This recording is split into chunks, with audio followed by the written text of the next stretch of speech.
My name is Kafiin Asyama Panenggak, and I'm from Asyama Ibrar. And today I will be the host of the debate. Now I will give you the definition of the motion. The motion suggests that instead of sentencing people who commit gambling-related crimes or offenses, such as illegal gambling or fraud linked to gambling or repeated offenses caused by gambling addiction, the state should provide them with an alternative rehabilitation measures, such as social services, counseling, skills training, rather than imprisonment. And as the government, we strongly agree with this motion. The reason is simple, because imprisonment has been proven ineffective in addressing gambling-related crimes. Not only does prison fail to cure gambling addiction, but it also creates an environment where gambling behaviors continue, normalize, and even spread.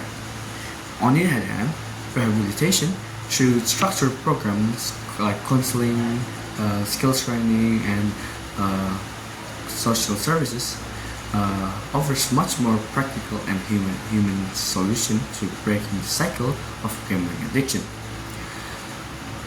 The studies from Harvard League show that the gambling is culturally embedded with prison, both staff and inmates. Both staff and inmates regard it as normal pastime, despite being officially prohibited. And it's often viewed gambling as harmless and turn a blind eye to it. This means sending a gambling addict to prison does not stop the problem, it only reverses it. Residents describe gambling as a way to escape prison life. It creates a sense of normalcy and pastime. In other words, gambling fills the psychological and social void of incarceration, far from reducing addiction. Prison life encourages inmates to gamble even more.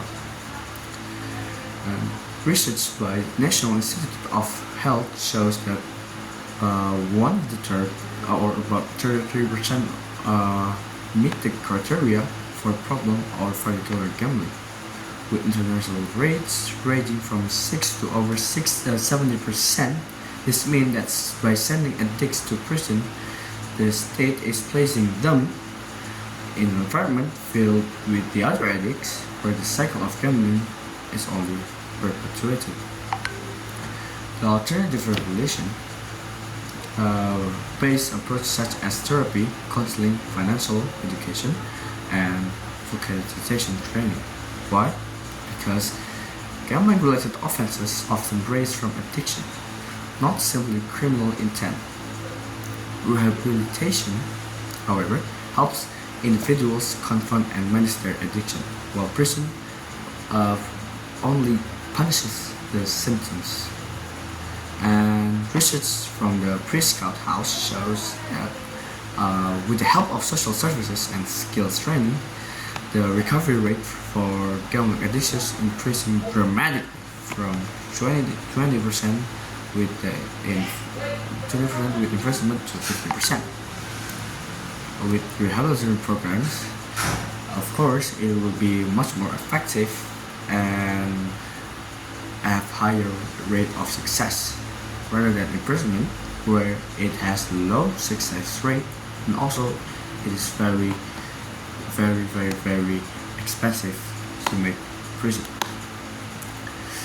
So as the government, we suggest that we strongly agree with this motion, because the prison only creates an environment to make the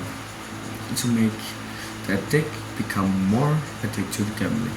And if the cons say that without prison, the gambling there will be more addict, but they forget that the prison environment will only forces gambling to gamble even more. In conclusion, we strongly believe this solution, because the prison has failed totally to address these gambling crimes. Thank you. Thank you for the listening.